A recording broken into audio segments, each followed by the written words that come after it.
शाह महमूद भलारे के हिन साल गिरज मुबारक महमूद प्यारे के हिन साल गिरज मुबारक शाह महमूद प्यारे के हिन साल गिरज मुबारक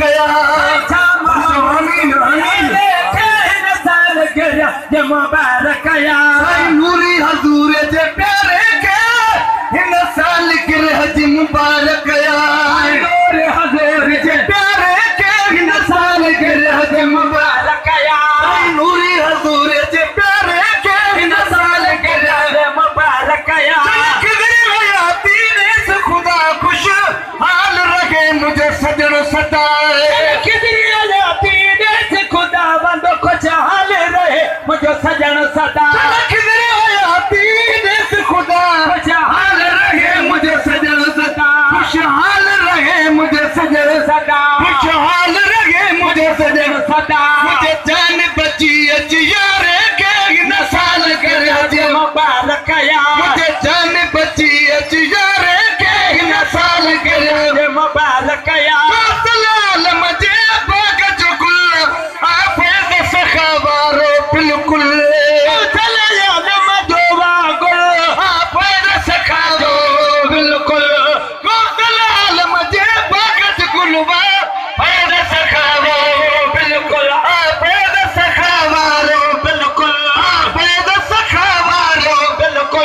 प्यारे प्रीत प्यारे के न साल गिरज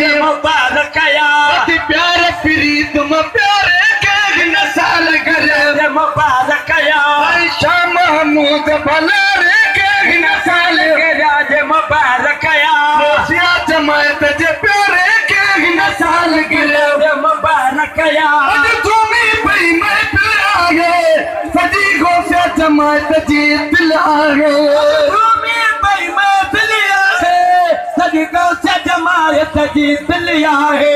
तुम्हें भाई मैं पिलाए सजी गो से जमायत जी दिल आगे सजी गो से जमायत जी दिल आगे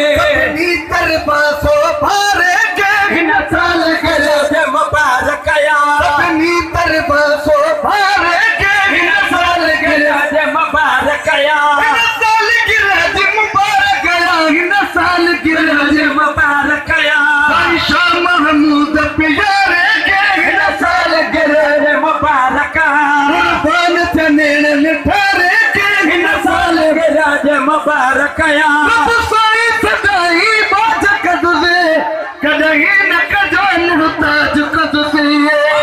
साई सदाई बाज कदुसे कदही न कजो मुहताज कदुसे कदही न कजो मुहताज कदुसे कदही न कजो मुहताज कदुसे जानी जलवन बारे के न साल गिरज मुबारक मुझे जानी जलवे वारन के न साल गिरज मुबारक शाह महमूद प्यारे के न साल गिरज मुबारक कबूल मुबारक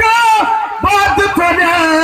हे नवाजा मुखल सजे तरबान कबूल मुबारक बात सफर नवाजा मुखल सजे तरबान नवाजा मुखल सजे तरबान कुटुंब कबीले सारे के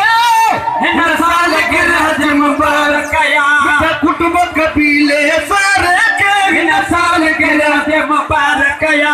शाह महमूद भलारे के न साल गिरज मुबारक न साल गिरज मुबारक न साल गिरज मुबारक पान चनेण निठारे के न साल गिरज मुबारक